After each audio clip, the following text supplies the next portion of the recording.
The Chicago Bulls have 3 players ranked in Locked On's top 100 list. How do we feel about those rankings, and which Chicago Bulls do we think could be on the rankings next year? We're going to talk about all that and more on today's Locked On Bulls.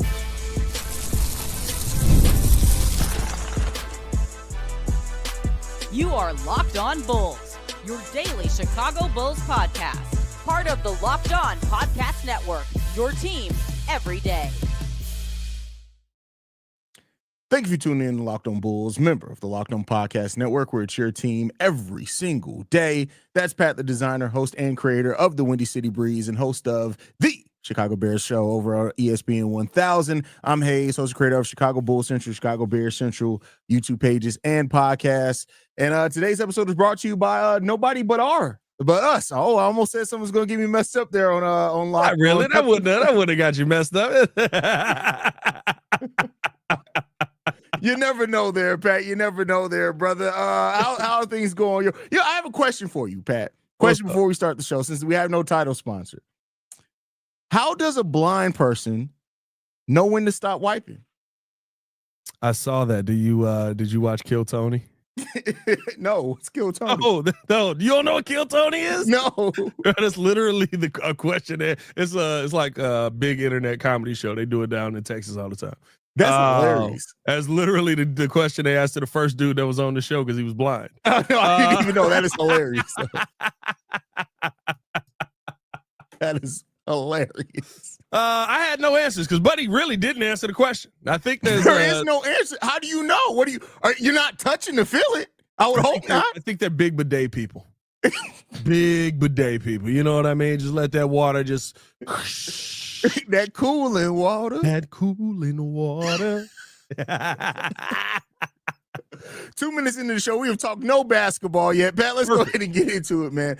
So the Locked On's did their top 100, where all the Locked On hosts voted on the top 100 players in the NBA. 3 Chicago Bulls were listed on that top 100. The first one came in at Coby White at number 73. How do you feel about that ranking, Pat?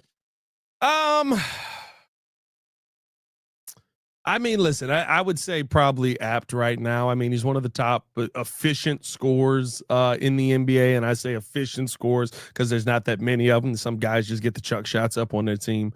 I think Coby White goes out there. Right? He had a 30-point game on a what did he shoot, 11 for 13 from the field one day. You know what I mean? Like the Coby White is one of those guys where when he gets it going, it doesn't take him a lot of shots to get to the big numbers. And so I'm not even, shocked by that. And I don't think there should be any Bulls very high on this list because, none of them have really done anything to impact winning as of yet. The people that are higher up on this list have done a lot to impact winning in their time on their teams. And as much as I like Coby White, as much as I like the other names that are interesting conversation about that, though, Pat, is that we say that they don't impact winning. And I get it. I'm not saying that you're wrong for having that stance, but it's like, well, yeah, who's to say he doesn't impact winning? We just don't have a good team. Like, for all we know, Coby could easily add 15 wins to this Bulls team. We don't know. We suck as a team. I mean, sure. But if you suck so bad that you go from, we win 39 games? Yeah. If everyone else on this roster is put together is 24 wins, then you got a bad GM. You got a bad roster. Like that's a horrible roster. So far, I'm not hearing a point that you're not hitting on there, Pat. I mean, I hear what you're saying. I'm just saying, if 15 wins, like what is his wins above replacement? That was just a number I threw out there. But it's just funny how we look at a player impacting winning based off the overall. It takes a team to win basketball games, right? Like I don't think anybody's going to say that the Bulls have any player on it that alone should get the Bulls to 40 wins by themselves, right? Like we don't have that level of player, but the whole impact winning thing, because I think for this, like Devin Booker was looked at for a long time for a player that didn't impact winning. You add Chris Paul to him, and now all of a sudden he's getting MVP vote. So I think it comes down to the construction of the team a lot too. But the Bulls team hasn't had the success to where anybody should be ranked, I think, higher than 70. So like I'm not mad at this ranking at all. Yeah, no, I think it's very apt for where the Bulls are at right now, and to me, you got a long way to go. You know what I mean? You got a long way to go, and you're going to need to see some wins before you start to climb this list. Yeah, that's a fact. All right, so Coby White at number 73 there. We then come in with newly re-signed Josh Giddey at number 83, 10 spots down from Coby White. Are you surprised he's in the top 100 considering how he's talked about? Like, we say the impact that he had for the Bulls, and I think he's going to have a tremendous season this year, actually, being able to run the offense from day one, all that type of stuff. But I like the way that people talk about Josh Giddey, to me, it doesn't sound like that's how you talk about a player you view as a top 100 player. I'll be honest with you. I'm shocked he's below Coby White. You shocked he's below Coby White? Yeah. As far as, again, I'm just talking about the impact that you saw one of these two have on the team. Like, Giddey came in, started running the offense, and the Bulls started winning. Well, I shouldn't say started running the offense. He started having the... No, he was running the offense from day to get everyone involved, and the Bulls started winning. Yeah, I mean, I'm not surprised by that. Kobe's has had more responsibility longer. And then I also think that when you talk about the impact winning thing, I think people really do look at Josh Giddey like he had no part of the success that the Thunder had while he was there, which just isn't correct. I mean, he absolutely had part of that success, and he was a reason they won some of those games. But I think people look at that Thunder run and they're just like, yeah, he was on the Thunder with Shea and other players. He didn't really do anything for that team. I think that's part of what you see there. I think Josh Giddey's going to be easy candidate with the role that he's going to have, that he could shoot up. I wouldn't be surprised if he shoots up 10, 15 spots next year in a list like that. Easily. Like I think that, we look at Giddey. We look at all of these Bulls with a half a season basically viewpoint, because the Bulls took so long to finally move on from Zach LaVine, to finally move on from, just pieces that it felt like were kind of in the way of possible team success here.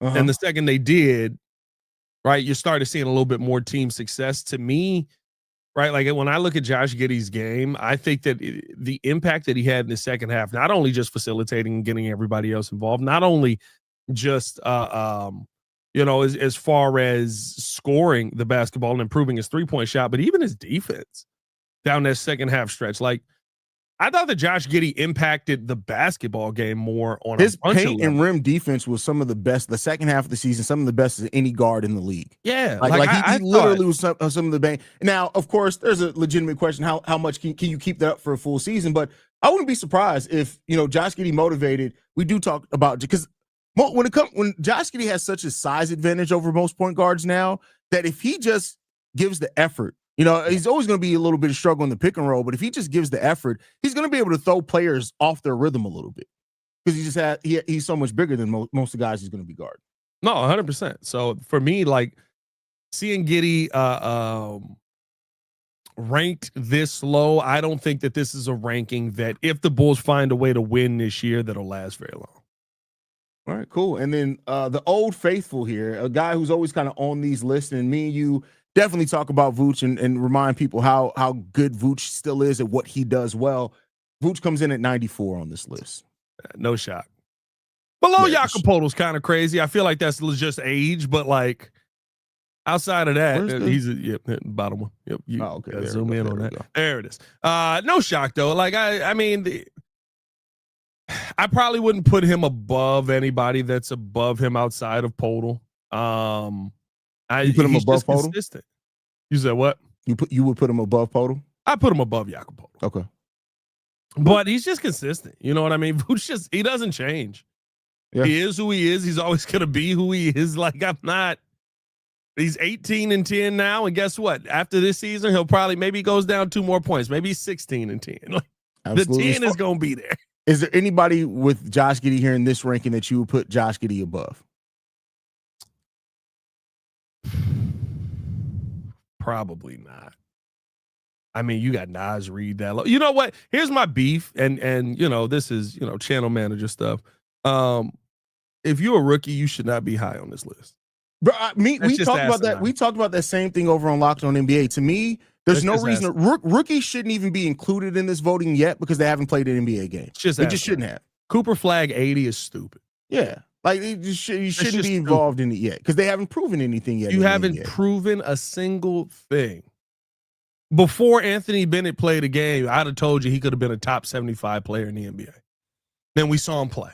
And a lot of people aren't going to admit that, but there are a lot of people who would have agreed with you there, Pat. Now they're going to try to act like it's asinine to have a rookie on this that has never played an NBA basketball game. Oh, by the way, to have him above a player like Naz Reid, who's been an impact player in a Western Conference. Cooper Flag above Naz Reid is crazy because, like, even when you look at a guy like, and I get it, like, above, like, I don't know. By the way, quick question. There are quite a bit of players that I put over here above Cooper just because they've done it for longer. They've proven it so far. I'm putting Vooch above Cooper. Yeah, for right now. Like, that's going to change at the end of the season, but let's let him 100, it, right? Who's 100? Number 100? Let's see. Tamani Carmore. Wow. I think that's warranted. I like him being number 100 on that list, though. I'm not going to lie to you. I kind of like him being number 100 on this list. I think he's going to have a big season. He's going to have a big season. Listen, fine. Anybody that's played an NBA game is above Cooper Flag.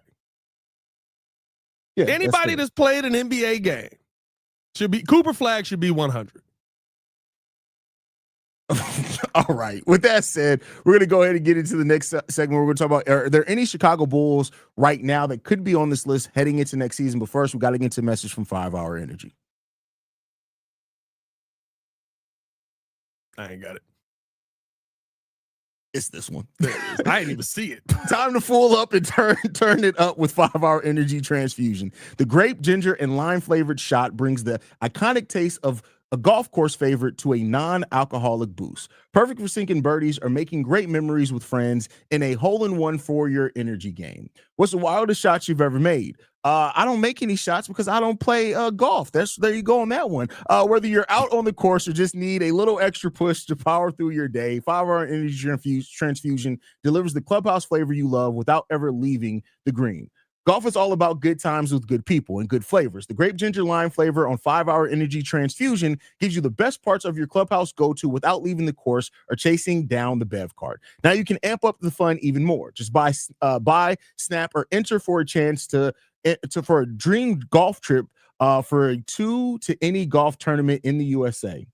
Tee up that trip. Visit 5hourenergy.com for full rules and entry. No purchase necessary. Includes the Masters tournament. Ends October 31st, 2025. More Locked On Bulls coming up next. That kicked your ass. Hey, bro, that ad kicked my butt. Because they got it written stupidly. Like, why do you have a dash between 5 and they just have HE? I think it's supposed to be like the 5 is the win. So it's 5. Oh, well, whatever. H-E it is what win. it is. I don't know. Whatever. With that said, Pat, top 100 list. Are there any Bulls that you think would be on this list? Probably the biggest one is, well, you can make a case for maybe Ayo, but Matas for sure is going to be one a lot of people talk about. Do you think either one of those players can crack the top 100 list next season? I think both of them can, because of, again, impact. Now, it depends on how much the Bulls are able to go out there and actually be a competitive team. If they find their way into the playoffs, right, you're going to look at some of these pieces a little bit differently. But there's a reason that people were willing to offer, high draft capital for a guy like Ayo Dosunmu when the opportunity came. The Bulls just didn't want to give up on it, which is fine. I like having Ayo on this team, and I would rather have him on this team. But, like, what kind of impact player he can be, especially when 100% healthy. I think he's a possibility to make this list. I would absolutely throw Matas Buzelis on there. It's tough to be, how I feel he's being pushed and the opportunity I think he's going to be given this season, and say, he's not going to be on this list unless he absolutely sucks. And I just don't see I think the tougher scenario is to see a season where Matas just absolutely is a god-awful basketball player. So, like, for me, I think he's going to be a part of this list. I don't even think, I think he's on this list, higher than Cooper Flag right now. But we'll see kind of how that plays out. But I would definitely, if Cooper Flag's 80, Matas should be 80 right now. A lot of people are going to agree with you on that one. Like Matas, I'm a little bit surprised. Like, we talked about, like, how Josh Giddey's talked about and how I was surprised that he was ranked considering how he's talked about. I am surprised with the way that so many people around the NBA talk about Matas that he didn't crack this list a little bit. But, I mean, it was a rookie year. He didn't start the entirety of the year, so there's no surprise about that. But I definitely think Matas is a candidate to be on this list next season. I'd be surprised if he's not, to be 100% honest. By the way, Zach LaVine's 66? Yeah. Over Alex Caruso? Yeah. There's some cocaine on this. Listen, and that's when you get a thing where everybody's voting because, like, and the thing that I know us here at Locked On, we're probably more in tune with the general NBA than a lot of people, but like, you can't convince me that I'll just use Wes's name because Wes is my co-host over on Locked On NBA. I'll use Wes. You can't convince me that on a random Wednesday night, Wes Goldberg is watching the Sacramento Kings play basketball. Like, you just can't convince me of that. So, like living in Miami, you watching Sacramento Kings basketball at 9 p.m. Eastern time? I think it says more about us than me and you are. I think that's the problem. Like, I got 1, 2, 3, 4 screens, and I figured out how to get kind of like the 4, like, kind of create like the football 4-screen thing for a TV for basketball. I probably got 8 games going at once. Yeah, for sure. Like, it's diabolical. I think it says more about me and you that our Tuesday nights at 10:30 are spent watching Sacramento. It's like last night I was playing 2K and I was catching up on Eurobasket on the second screen while I was playing 2K. Yeah, it might be us. That might be we may be the sycophants in all of this. I mean, listen, I'm not saying that. I'm just saying, like for example, like, Pat, how many Washington Wizards games do you think you're gonna watch this year? Probably more than you would think, dog. I'm not gonna lie. I'm probably gonna watch. I would say over under. I'm gonna catch a minimum of 20. A minimum, yeah. I'd say 10 to 15 for me. Probably Washington Wizards games, not counting the whenever they play the Bulls. The Bulls ones are a given. So yeah, 22 including 24 including the Bulls. So almost 25 probably Wizards games this year. See, yeah, we're sick, bro. It doesn't make any sense, bro. It really is diabolical because there's no reason in hell we should be watching that many Wizards games. So, how many Blazers games you think we caught last year, bro? I probably caught a good 25. Bro, 30 honestly, I'm not gonna lie to you, bro. I've probably watched about 30 Blazers games last season, and I had no reason to do so. Like, I'm not even gonna lie to you, bro. Cooper Flag pissed me off on this list so much. This is such a better conversation than this asinine list. I don't get it. This list is random teams. How many 76ers games did you watch last year, Pat? Oh, I watched a bunch of 76ers games. I would probably say over 40 76ers games. Yeah.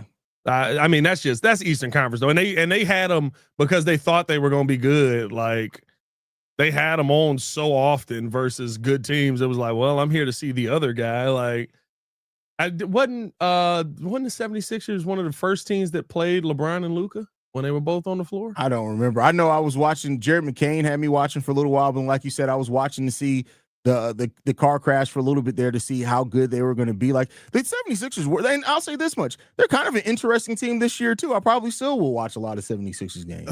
Let's see. How many Brooklyn Nets games do you think you caught last season? Probably only 10, bro. I'm sorry, bro. When they started playing that was a tough watch, bro. G League starting fives, bro. It was like, hey, bro. That was a tough watch. I ain't even gonna lie enough. I don't need to watch another G League team.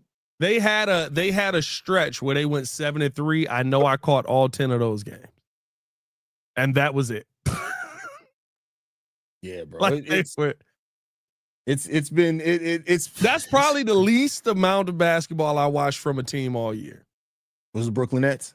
Probably the Brooklyn Nets. Because I watched the Jazz because I really liked I liked the coaching scheme that the Jazz had. Of course, I like a couple of the players that's on that team as well. Like Lowry, I still keep up with him and stuff like that. But then it got to a point where they weren't playing anybody.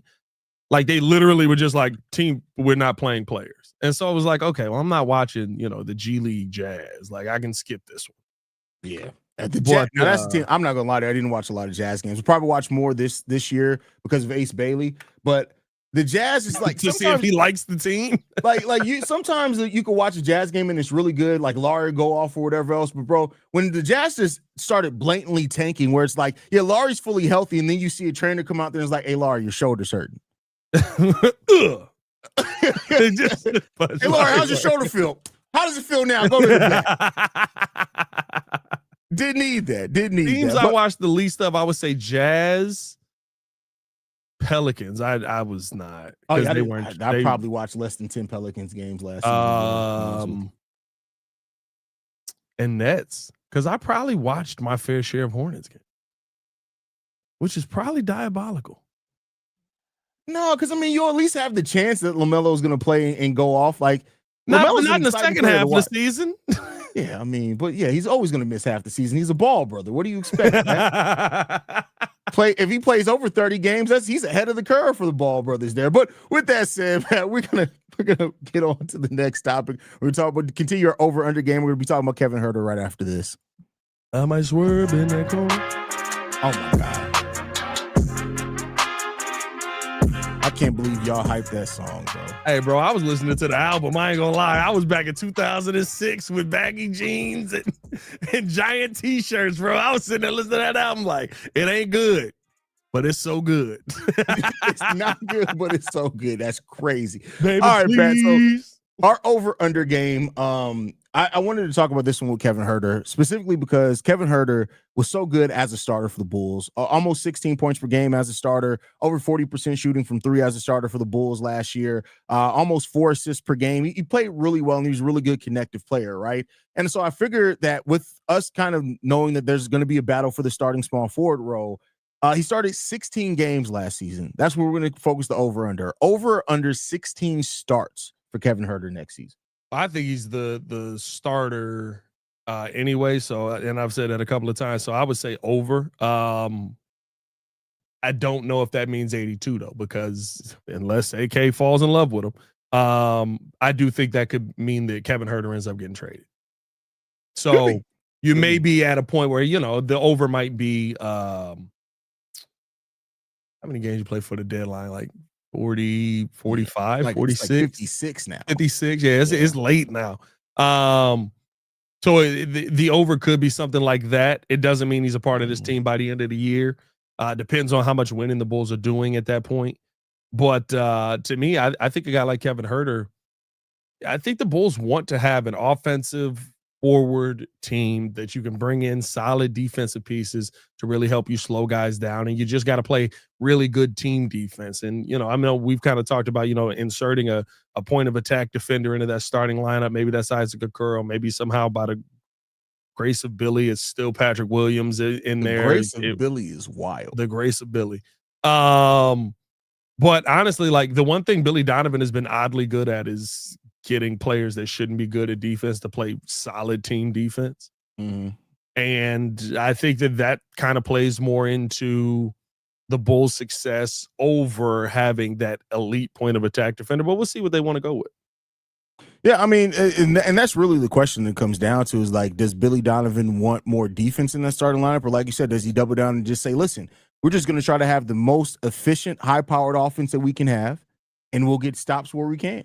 Yeah, it could very well be it. So we'll see what happens there. And like you said, I think we talked about too, like Kevin Huerter could be the starter. Ayo could end up being the closer, right? Something like that could happen. Yeah, 100%. So I think betting over 16 starts for Kevin Huerter is an easy bet, because I think even if he isn't named as the starter, let's say at the start of the season for some reason, it's the Chicago Bulls. We have injuries. There's a chance he'll get in there somewhere.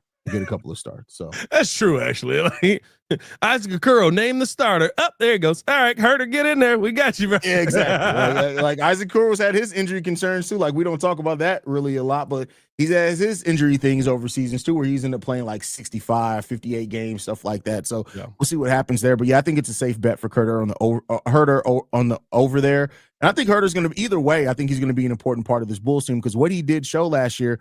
Really good chemistry with Josh Giddey and Coby. Solid minutes with Trey Jones as well. So whether you look, he didn't really get to play a lot with Ayo. So I'm interested what that chemistry could turn into. Got the same thing going on. Huh? Got the same thing going on. Bro, I was just like, if you don't shut the up, because now like it's kids, bro. But yeah, so that's what.